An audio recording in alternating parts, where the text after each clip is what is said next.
ஈஸ்வரப்பற்ற அவர்கள் கொடுக்கக்கூடிய இந்த உபதேசமும் ஒரு மிக மிக முக்கியமான உபதேசமாக கருதப்படுகிறது. காரணம், அதில் அவர் உபதேசம் சொல்லி முடிக்கப்படும் பொழுதே மிகவும் விளக்கமாக சொல்லி உள்ளேன் அப்படிங்கிறத சொல்றாரு.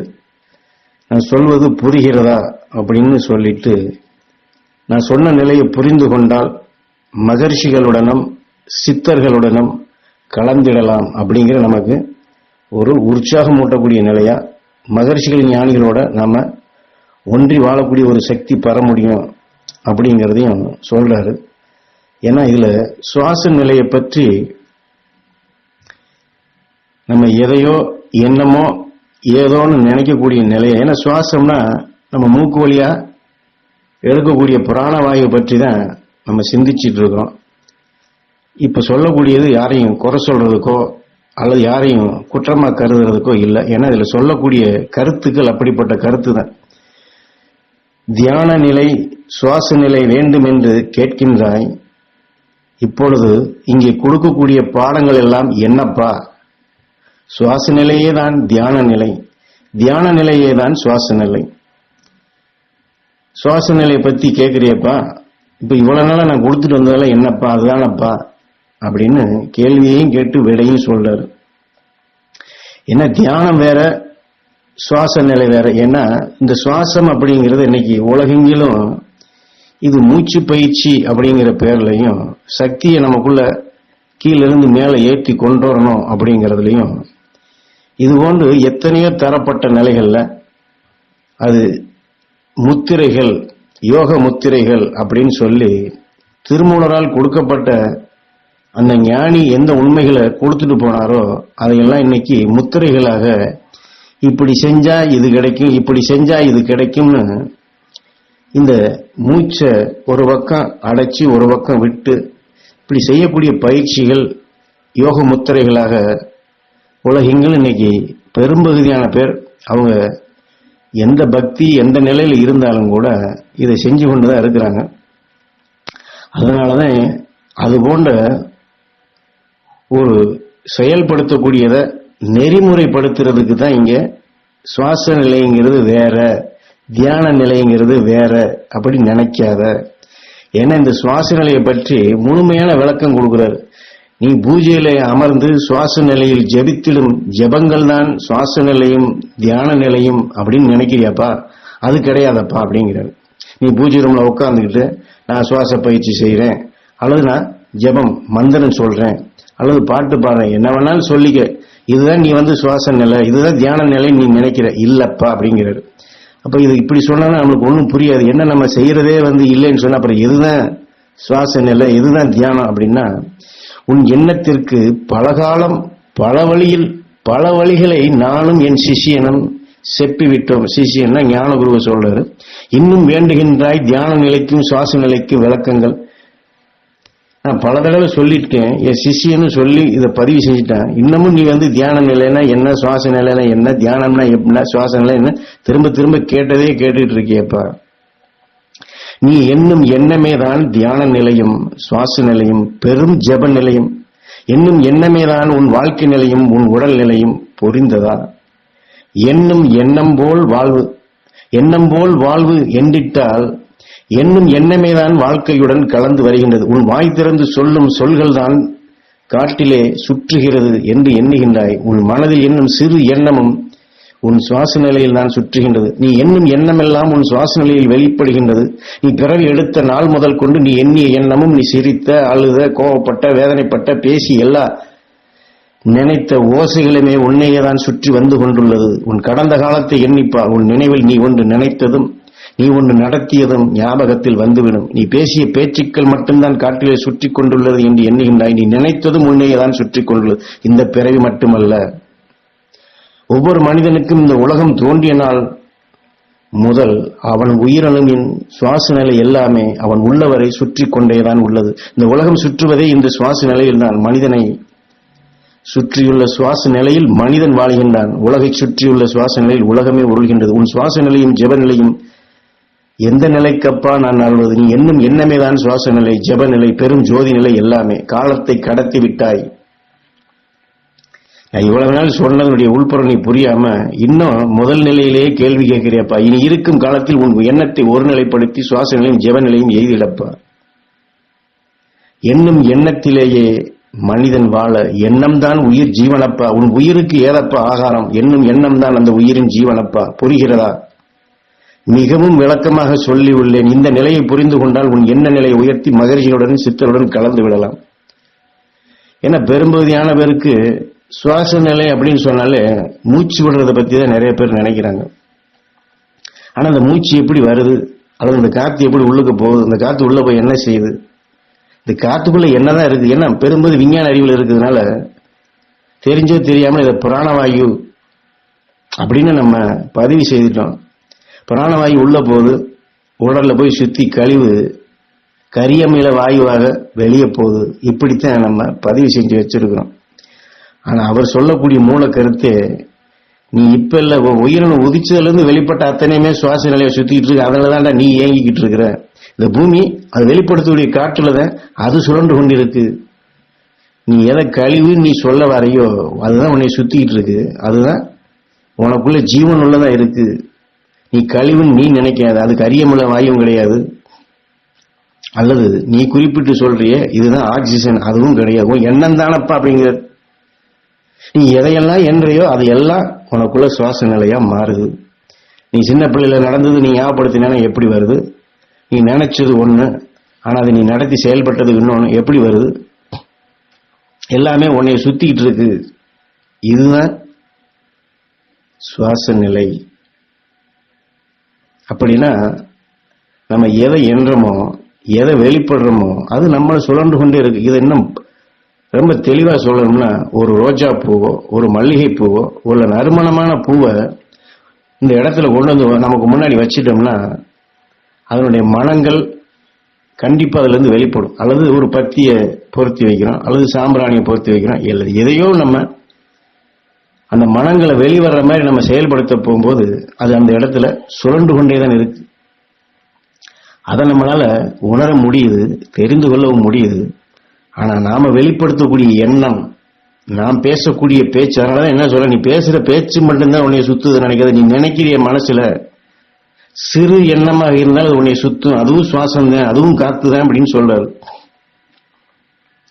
இல்ல நினைக்கிறதுனா எப்படி தெரிய வரும் அப்படின்னா, ஒரு ரோஜாப்பு வந்து அது நினைச்சிட்டா இருக்கு என் மனம் வந்து வெளியே வரணும், அப்படி இல்லை. அதுல இருக்கக்கூடிய சத்து சூரியனுடைய காந்த சக்தி அந்த கதிர்கள் தாக்கப்பட போகும்போது தன்னிச்சு அதை கவர்ந்து வெளிப்படுது. இதே போலதான் நமக்குள்ள உயிர் ஆற்றல் மிகுந்த சக்தியை துடிப்பு நிலையில் கொண்டு ஜூடாக உடல் இருக்கக்கூடிய அணுக்களையும் ஜூடுபடுத்தி அதனுடைய வெக்க அலைகளை மூச்சு அலைகளை, அதுதான் நம்ம நினைவலைகள், உணர்வலைகள், எண்ண அலைகள், இதெல்லாம் அதுதான். இந்த உடல்ல உயிர் இல்லைன்னா எண்ணம் இருக்குமா? இந்த உடல்ல உயிர் இல்லைன்னா உணர்வு இருக்குமா? இந்த உடல்ல உயிர் இல்லைன்னா சொல்லு வருமா? இந்த உயிர் இருக்கிற வரைக்கும் தான் எண்ணமோ உணர்வோ சொல்லு எல்லாமே வரும். அது ஜூடு, அந்த ஜூட்டுனாலதான் அந்த வெக்க அலைகள் வெளிப்படுது. அப்ப அந்த வெக்க அலைகள் தான் ரோஜாப்புல இருந்த நறுமணம் நம்மளால தெரிஞ்சு கொள்ள முடியுது.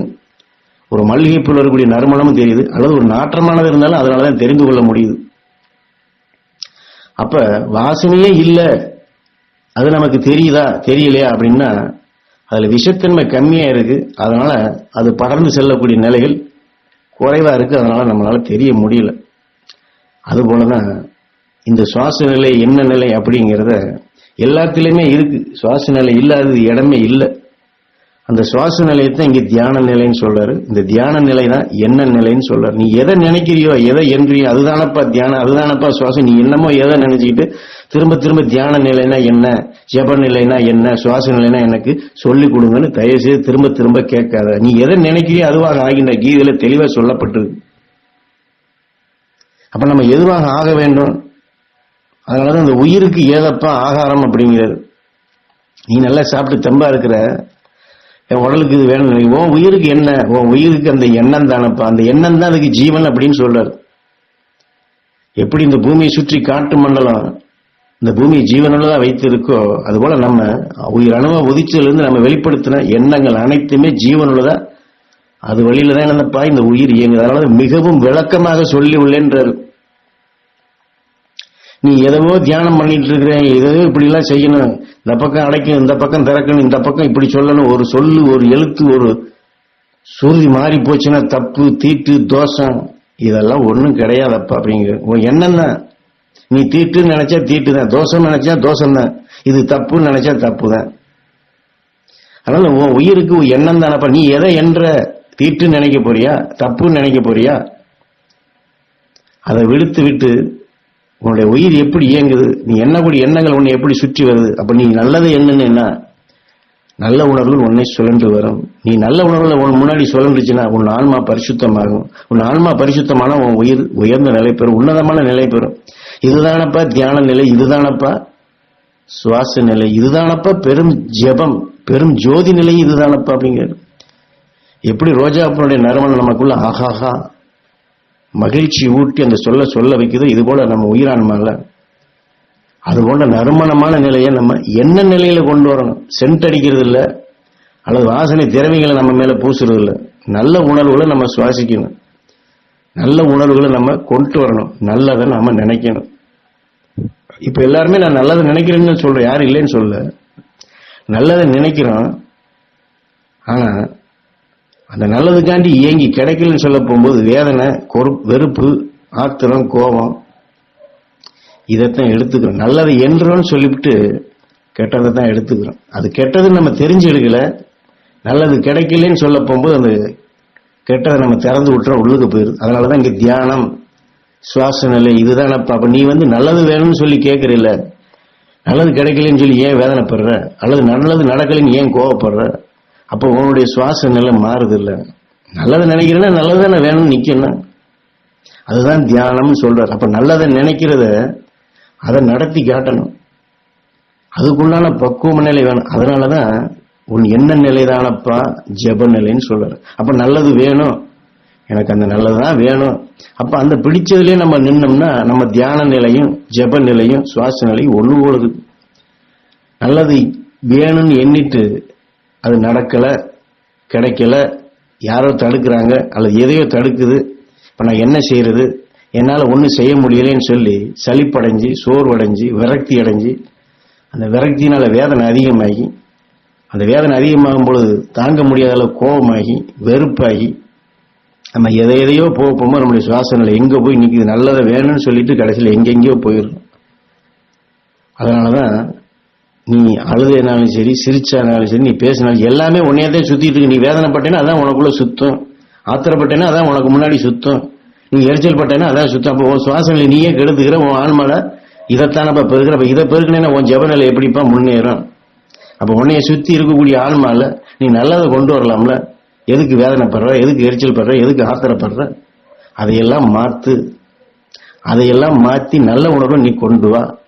அதுதானப்பா தியான நிலைங்கிறது. இன்னும் தியானம்னா இப்படி சொல்லணுமா, அப்படி சொல்லணுமா, இதை முதல்ல சொல்லணுமா, இதை ரெண்டாவது சொல்லணுமா, இதை எவ்வளவு நேரம் நினைக்கிறது, இப்படி நினைக்கணுமா, என் நேரம் மனசு ஒன்றும் ஒருநிலை ஆக மாட்டுது, அதெல்லாம் கிடையாதப்பா அப்படிங்கிற. உன் எண்ணமோ, உன் தியானமோ, உன் சுவாசமோ, ஜெபமோ எல்லாம் ஒண்ணுதானப்பா அப்படிங்கிறது. அப்ப நல்லது வேணும் அப்படிங்கிறதுல அழுத்தம் திருத்தமா நம்மளுடைய எண்ணம் இருக்கிறதா இருந்தா, நம்மளுடைய நினைவு இருக்கிறதா இருந்தா, நம்மளுடைய உணர்வு அப்படி இருந்தா நிச்சயம் நல்லதானப்பா நடக்கும். நீ இதுக்காண்டி இப்படி செய்யணுமா, அப்படி செய்யணுமான்னு சொல்லி திரும்ப திரும்ப இந்த கேள்வி. அதனாலதான் காலத்தை கடத்தி விட்ட அப்படிங்கிற. என்ன ஏதுன்னே நீ இன்னுமே அதை சொல்ல, நான் விளக்கமா சொல்றேன், நீ இன்னும் புரியாம அதையே கேட்டுக்கிட்டு இருக்கியப்பா. அப்ப தியான நிலைனா என்னமோ எதோ நினைக்கிறேன், ஜெப நிலைனா என்னமோ எதோ நினைக்கிறேன், சுவாச நிலைனா என்னமோ நினைக்கிறேன். அதெல்லாம் கிடையாது. நீ ஏற்கனவே தியான நிலையில தான் இருக்கிற, ஏற்கனவே சுவாச நிலையில தான் இருக்கிற, ஏற்கனவே ஜெபிச்சுக்கிட்டு தான் இருக்கப்பா. ஆனா எதை நீ ஜெபிக்கிற, எதை நீ தியானம் பண்ற, எதை நீ சுவாசிக்கிற, அதைத்தானப்பா நான் சொல்லிட்டு இருக்கேன் அப்படிங்கிறது. புரிகிறதா? மிகவும் விளக்கமாக சொல்லி உள்ள நின்னிலையை புரிந்து கொண்டால் உன் எண்ண நிலையை உயர்த்தி மகரிஷியுடன் சித்தருடன் கலந்துடலாம். அவங்க எல்லாம் இப்படித்தானப்ப உண்மையை உணர்ந்தாங்க. அவங்க உணர்வோட நீ கலக்க முடியும். அவங்க உணர்வோட கலந்தேன்னா எப்படி ரோஜாப்புடைய மனத்தை நம்ம சுவாசிக்கும் போது ஆஹா ஆஹான்னு சொல்றோமோ அந்த மகிழ்ச்சியூட்டு உணர்வாக உனக்குள்ள வளரும். அதை நீ பெறுவ, அது உனக்குள்ள உன்னதமான சுவாசமா மாறும். அதுதானப்பா ஜெப நிலைன்னு சொல்றாரு. நான் பக்தியில சொல்ற மாதிரி நான் காண்டவனை வேண்டாத நாள் இல்லை, கடவுளை நினைக்காத நாள் இல்லை, அது வேதனை, அது சோர்வு. இது இந்த நறுமணமான சுவாசத்தை எப்படி நுகர்றோமோ அது போல எனக்கு அந்த மகரிஷியினுடைய அருள்சக்தி வேணும் ஈஸ்வரா. எனக்கு அந்த துருவ நட்சத்திரத்துடைய சக்தி வேணும் ஈஸ்வரா. இதுதான் எண்ணமா இருக்கணும், இதுதான் நினைவா இருக்கணும், இதுதான் உணர்வா இருக்கணும், இதுதான் நம்மளுடைய மூச்சா இருக்கணும். எனக்கு கிடைக்கல, எனக்கு வரல, எனக்கு வர மாட்டேங்குது, என்னால முடியல, அப்ப சுவாச நிலை மாறிடுது. அப்ப எண்ணமே மாறுது, சுவாச நிலை மாறிடுது. எனக்கு வேணும்னு கேட்டா கிடைக்கும், எனக்கு வரல, எனக்கு கிடைக்கலன்னு சொன்னா சுவாச நிலை மாறுது. அதான் தெளிவா சொல்றாரு, விளக்கமாக புரியும்படியா சொல்லி உள்ளேன் அப்படிங்கிறது. சின்ன பிள்ளைக்கும் புரிகிற மாதிரி நான் சொல்றேனப்பா அப்படிங்கிறது. உன்னுடைய தியானம்ங்கிறது இதுவாகத்தான் இருக்க வேண்டும். நீ எதை வேண்டி விரும்பி பெறுகின்றாயோ அதைத்தான் உன் உயிர் உனக்குள் உருவாக்கி உன்னையே அதுவாக மாற்றும் அப்படிங்கிற. எனக்கு அந்த ஞானிகளை போன்ற சக்தி வேணும், நானும் ஞானியா மாறணும், நானும் ரிஷியா மாறணும், நானும் மகரிஷி ஆகணுங்கிறது. இதுதான் நம்ம எண்ணம், இதுதான் நம்முடைய நினைவு, இதுதான் நம்முடைய உணர்வாக இருந்தால் நிச்சயம் நம்முடைய சுவாச நிலை அந்த சித்தர்களோட ஞானிகளோட ஒன்றுபட்ட நிலையாக நிச்சயம் இருக்கும். அதுதான் விளக்கமா சொல்லி உள்ளேன், புரிகிறதா அப்படின்னு ஈஸ்வரப்பட்டு தெளிவா நமக்கு இந்த உணர்ச்சிகளை தூண்டி சுவாச நிலைய, ஜெப நிலைய, நீ அந்த முழுமையான நிலையை நீ உணர்ந்து நீ வழி நடந்துக்கோ, உன் என்ன நிலையை உயர்த்திக்கோ, ரிஷிகளோட சித்தர்களோட கலந்து நீ அவங்களோட என்றுமே இணைந்த நிலையில நீ வாழ பழகிக்கோ அப்படின்னு இந்த உபதேசத்துல நமக்கு சொல்லிக் கொடுக்கிறாரு.